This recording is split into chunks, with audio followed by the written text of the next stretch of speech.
So, can you give us a quick child-friendly recipe for families? Well, my son has a lot of problems eating vegetables. He doesn't like vegetables. He loves fruit, but he doesn't like vegetables and he doesn't like meat. So pasta is a huge thing for him because it's something that's really good because he's got the noodles, and then the mix of flavors is something that he really likes. So he's got meats and vegetables in there too.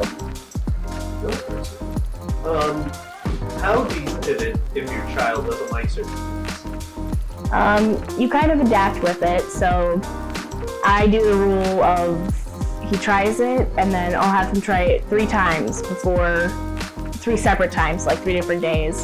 And then I decide that, okay, it wasn't just a phase that he didn't like it, he just, doesn't like it. So that was a huge thing for, meats and vegetables too, where I would try and feed him different ones, and it was hard to figure it out. I know there's kind of ways that I can sneak him in there. So he likes chicken nuggets, and he likes corn dogs, is what I've been able to figure out. Right. I think the corn dogs were mainly because it had breading over it, so he didn't know. Yeah. Well, how did you handle making food for yourself and other teens and adults versus now making food for a child? Well, for children, you have to kind of think of they love color. So I try and do a variety of color in there. So like I said, he loves blueberries, which is, the blue, and then he likes pasta, which is red.